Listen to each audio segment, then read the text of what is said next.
Hello everyone, welcome to Sanmarga classes. ವಿದ್ಯುತ್ ಪ್ರವಾಹದ ರಾಸಾಯನಿಕ ಪರಿಣಾಮಗಳು ಪಾಠದ 16ನೇ ಪ್ರಶ್ನೆ. ವಿದ್ಯುದಾಗ್ರಗಳು ಎಂದರೇನು? ವಿದ್ಯುದಾಗ್ರಗಳು ಕೇಳಿದೀರಾ? ಋಣಾಗ್ರ, ಧನಾಗ್ರ.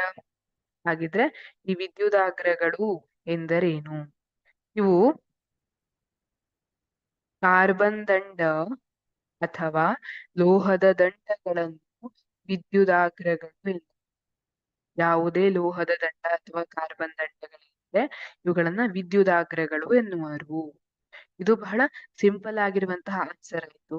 ಮತ್ತೆ ವಿದ್ಯುದಾಗ್ರಗಳು ಅಂದ್ರೆ ಏನು?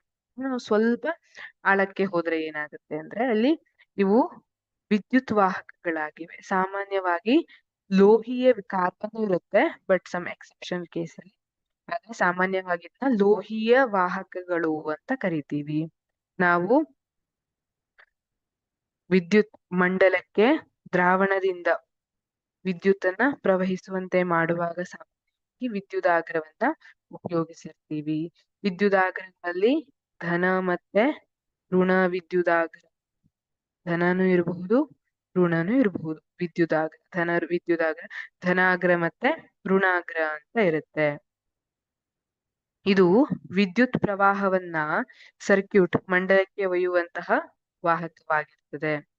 ಹಾಗೆ ಇದನ್ನ ಬ್ಯಾಟರಿಗಳಲ್ಲಿ ಸಾಮಾನ್ಯವಾಗಿ ಇದನ್ನ ಉಪಯೋಗಿಸ್ತಾರೆ. ಈಗ ಮೊಬೈಲ್ ಚಾರ್ಜರ್ ನಲ್ಲೆಲ್ಲ ವಿದ್ಯುದಾಗ್ರಗಳನ್ನು ಉಪಯೋಗಿಸ್ತಾರೆ. ಇಲ್ಲಷ್ಟೇ ಅಲ್ಲ, ಬೇರೆ ಬೇರೆ ಅಪ್ಲಿಕೇಶನ್ಸ್ ಇದೆ, ಇದರದ್ದು ಬೇರೆ ಬೇರೆ ಅನ್ವಯಗಳು ಇರ್ತವೆ ವಿದ್ಯುದಾಗ್ರದ್ದು. ನೀವು ಹಿಂದಿನ ಪ್ರಶ್ನೆಗಳಲ್ಲೆಲ್ಲ ನೋಡಿದ್ದೀರಿ ಅಲ್ವಾ?